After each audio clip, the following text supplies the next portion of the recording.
పెండింగ్లో ఉన్న scholarship fee reimbursement బకాయిలను వెంటనే విడుదల చేయాలని ఎస్ఎఫ్ఐ జిల్లా అధ్యక్ష కార్యదర్శులు ఆకారపు నరేష్, ఖమ్మంపాటి శంకర్ డిమాండ్ చేశారు.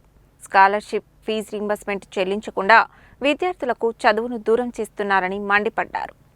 పెండింగ్లో ఉన్న స్కాలర్షిప్ ఫీజు రీయింబర్స్మెంట్ నిధులు విడుదల చేయాలని డిమాండ్ చేస్తూ ఎస్ఎఫ్ఐ ఆధ్వర్యంలో మంగళవారం నల్గొండ జిల్లా కేంద్రంలో విద్యార్థులతో ప్రదర్శన నిర్వహించారు. ఈ సందర్భంగా వారు మాట్లాడుతూ, పేద విద్యార్థులు ఉన్నత చదువులు చదవాలనే ఉద్దేశంతో ఉమ్మడి ఆంధ్రప్రదేశ్ రాష్ట్రంలో 2004లో నాటి ప్రభుత్వం ఫీజు రీయింబర్స్మెంట్ పథకాన్ని తీసుకువచ్చిందని, ఆర్థికంగా వెనుకబడిన వర్గాల విద్యార్థులకు డిగ్రీతో పాటు ప్రొఫెషనల్ కోర్సులు, యూనివర్సిటీలో చదువుతున్న విద్యార్థులకు ప్రభుత్వమే ఫీజులను చెల్లించి పేద విద్యార్థులకు ఉచితంగా విద్యను అందజేసిందని తెలిపారు. అనంతరం అధికారంలోకి వచ్చిన బీఆర్ఎస్ ప్రభుత్వం ఈ పథకాన్ని మార్చాలని ప్రయత్నించిందని, విద్యార్థులు ఉద్యమించడంతో వెనక్కి తగ్గిందని చెప్పారు. బీఆర్ఎస్ ప్రభుత్వం ఫీజు రీయింబర్స్మెంట్ నిధులను సకాలంలో విడుదల చేయకుండా బకాయి పెట్టిందని, అప్పటి నుండి 2024 వరకు 5,358 కోట్ల స్కాలర్షిప్ మరియు ఫీజు రీయింబర్స్మెంట్ కోసం ఇవ్వాల్సిన నిధులను ఇతర పథకాలకు మళ్లించి విద్యార్థులకు తీరని ద్రోహం చేసిందని మండిపడ్డారు.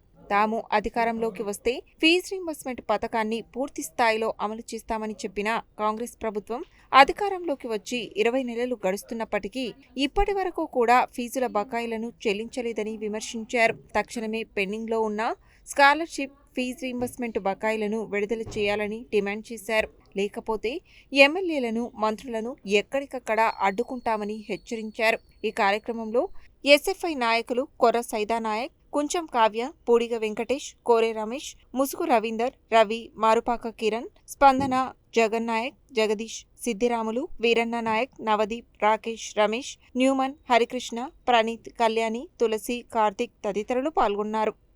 భారత విద్యార్థి ఫెడరేషన్ ఎస్ఎఫ్ఐ తెలంగాణ రాష్ట్ర కమిటీ పిలుపులో భాగంగా నల్గొండ జిల్లా కలెక్టరేట్ కార్యాలయం ముందు వేలాది మంది విద్యార్థులతో వర్షం వస్తున్నా ఎండ వెళ్తున్నా కానీ విద్యార్థులు కదం దొక్కినటువంటి పరిస్థితి ఉన్నది. దీని యొక్క ముఖ్య ఉద్దేశం తెలంగాణ రాష్ట్రంలో స్కాలర్షిప్ ఫీజు రీయింబర్స్మెంట్ విడుదల చేయకుండా రేవంత్ రెడ్డి ప్రభుత్వం, కాంగ్రెస్ సర్కారు విద్యార్థులను మోసం చేస్తున్న పరిస్థితి ఉన్నది. రాష్ట్రంలో మార్పు రావాలి, కాంగ్రెస్ రావాలని చెప్పేసి ఎన్నికల ప్రసంగాలలో ఒకదంపుడు ఉపన్యాసాలు ఇచ్చిన ముఖ్యమంత్రి సీట్ అధికారంలోకి వచ్చిన తర్వాత పూర్తిగా విద్యారంగాన్ని పూర్తిగా నిర్వీర్యం చేస్తున్న పరిస్థితి ఉన్నది. ఇవాళ తెలంగాణ రాష్ట్రంలో స్కాలర్షిప్ ఫీజు రీయింబర్స్మెంట్ విడుదల చేయకుండా విద్యార్థుల జీవితాలతో చెలగాటమాడుతున్న పరిస్థితి ఉన్నది. అదేవిధంగా ఎస్సీ, ఎస్టీ, బీసీ హాస్టళ్లలో చదువుకునే పేద మధ్య తరగతి విద్యార్థులు కనీసం 3 పూటల భోజనం చేయాలన్నా ఆ విద్యార్థులకు డబ్బులు ఇవ్వడానికి రాష్ట్ర ప్రభుత్వానికి చేతులాటలేదు. విద్యార్థుల పట్ల రాష్ట్ర ప్రభుత్వం సౌతి తల్లి ప్రేమ చూపిస్తున్నటువంటి పరిస్థితి ఉన్నది. కన్న తల్లికి అన్నం ఎట్లనోడు, పిన్న తల్లికి బంగారు గాజులు చేపిస్తారంటే రేవంత్ రెడ్డి మాటలు ఏ విధంగా నమ్మాలని చెప్పేసి ఎస్ఎఫ్ఐ డిమాండ్ చేస్తుంది. ఇవాళ నల్గొండ జిల్లా వ్యాప్తంగా సుమారు 650 కిలోమీటర్లు సైకిల్ యాత్ర నిర్వహించినటువంటి పరిస్థితి ఉన్నది. సైకిల్ యాత్రలో అనేక సమస్యలు వచ్చినాయి.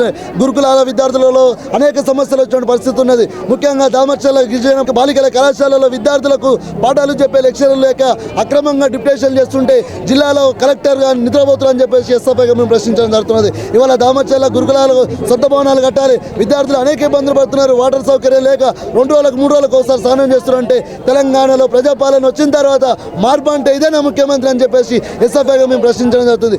తక్షణమే విద్యారంగ సమస్యలన్నింటినీ పరిష్కరించాలి. లేని పక్షంలో గత బీఆర్ఎస్ ప్రభుత్వానికి అయితే ఏ గతి అయితే పట్టిందో తిరిగి ఈ ప్రభుత్వానికి అదే గతి పడుతుందని, విద్యార్థులతో పెట్టుకున్న ప్రభుత్వం బతికి బట్ట కట్టలేదన్న చరిత్రను కాంగ్రెస్ ప్రభుత్వం మర్చిపోదని చెప్పేసి ఈ సందర్భంగా హెచ్చరిస్తా ఉన్నాం. తెలంగాణ రాష్ట్రంలో బకాయిలో ఉన్న స్కాలర్షిప్లు, మెచ్ ఛార్జీలు విడుదల చేయాలని చెప్పేసి వేలాది మంది విద్యార్థులతో నల్లగొండ కలెక్టర్ కార్యాలయాన్ని ముట్టడించడానికి రావడం జరిగింది. ఈ రాష్ట్ర ప్రభుత్వం అధికారంలో వచ్చిన తర్వాత కాంగ్రెస్ ప్రభుత్వం వస్తే ప్రజాపాలన వస్తుందని చెప్పేసి ఎన్నో మాటలు చెప్పి, మాయమాటలు చెప్పి అధికారంలో వచ్చిన కాంగ్రెస్ గవర్నమెంట్ వచ్చిన తర్వాత విద్యార్థుల భవిష్యత్తును గాలికి వదిలేసిన పరిస్థితి మనకు కనబడతా ఉంది. ఇప్పటికీ స్కాలర్షిప్లు రాక విద్యార్థులు అనేక ఇబ్బందులు పడతా ఉన్నా కూడా ప్రభుత్వం ఏ రకమైన చర్యలు తీసుకోకుండా నిద్రపోతుందని చెప్పేసి ప్రభుత్వాన్ని హెచ్చరిస్తా ఉన్నాం. స్కాలర్షిప్ భిక్ష కాదు, మా హక్కని ఈ ప్రభుత్వాన్ని అడుగుతా ఉన్నాం. తక్షణమే స్కాలర్షిప్ రిలీజ్ చేయకుంటే, ప్రభుత్వం నడుపుతా ఉంటే ప్రభుత్వాన్ని గద్దెదించే వరకు ఎస్ఎఫ్ఐగా ఉద్యమాలు చేస్తామని చెప్పేసి హెచ్చరిస్తా ఉన్నాం. ఈరోజు విద్యార్థుల యొక్క భవిష్యత్తు రాష్ట్ర ప్రభుత్వం గాలికి వదిలేసింది. ఎక్కడ కూడా విద్య పైన ఖర్చు పెట్టాల్సినటువంటి డబ్బులు విడుదల చేయడం లేదు. డబ్బులు లేవైనటువంటి ముఖ్యమంత్రి ఈ రాష్ట్రంలో ఉన్నటువంటి విద్యార్థుల జీవితాలు ఏం చేయాలనుకుంటున్నారు? అందుకనే సుమారు 8,000 కోట్లు ఈ రాష్ట్రంలో పెండింగ్ బిల్లులు ఉన్నాయి. సంక్షేమ హాస్టళ్లలో 7 నెలలుగా బిల్లులు ఇవ్వడం లేదు. బెస్ట్ అవైలబుల్ స్కీమ్ సంబంధించినటువంటి విద్యార్థులకు 4 సంవత్సరాలుగా బిల్లులు ఇవ్వడం లేదు. వాళ్ళు మొత్తం కూడా చదువులు చెప్పకుండా మొత్తం ఆపేసేటువంటి పరిస్థితి ఉన్నది. కాబట్టి మీరు వెంటనే ఈ బిల్లులను పెండింగ్ బిల్లులు మంజూరు చేయాలని చెప్పి డిమాండ్ చేస్తున్నాం. అట్లాగే ఈ జిల్లాకు వచ్చినటువంటి సంక్షేమ మంత్రి అడ్లూరు లక్ష్మణ్ గారు చెప్పారు, మేము వారం రోజులలో మొత్తం బిల్లులు కూడా మేము విడుదల చేస్తామని చెప్పారు. ఏమైందని అడుగుతున్నారు ఇవాళ విద్యార్థులు. మీరు చెప్పినటువంటి మీ మాట కట్టుబాట్లేదా? మీరు అధికారంలోకి వచ్చినప్పుడు ఏం చెప్పారు? గత ప్రభుత్వం కంటే మెరుగ్గా చేస్తామన్నారు, అందరికి అన్ని రకాల వసతులు కల్పిస్తామన్నారు. ఇవాళ విద్యా వ్యవస్థను భ్రష్టు పట్టిస్తా ఉన్నారంటే ఈ మొత్తం సమాజాన్ని భ్రష్టు పట్టించినట్టుగా మీరు అర్థం చేసుకోవాల్సిన అవసరం ఉంది. అందుకే అప్రధానమైనటువంటి మీకు అవసరమైనటువంటి వాటికి డబ్బులు ఖర్చు పెడతా ఉన్నారు. విద్యకు సంబంధించి మాత్రం పెట్టకపోవడం అన్యాయం. వెంటనే పెండింగ్ బిల్లులు విడుదల చేయాలని, లేని సందర్భంలో చాలా పెద్ద ఎత్తున ఉద్యమాలు వస్తాయి, మీ యొక్క అంతు తేల్చేటువంటి అవకాశం వస్తుందని ఈ సందర్భంగా నేను తెలియజేస్తాను.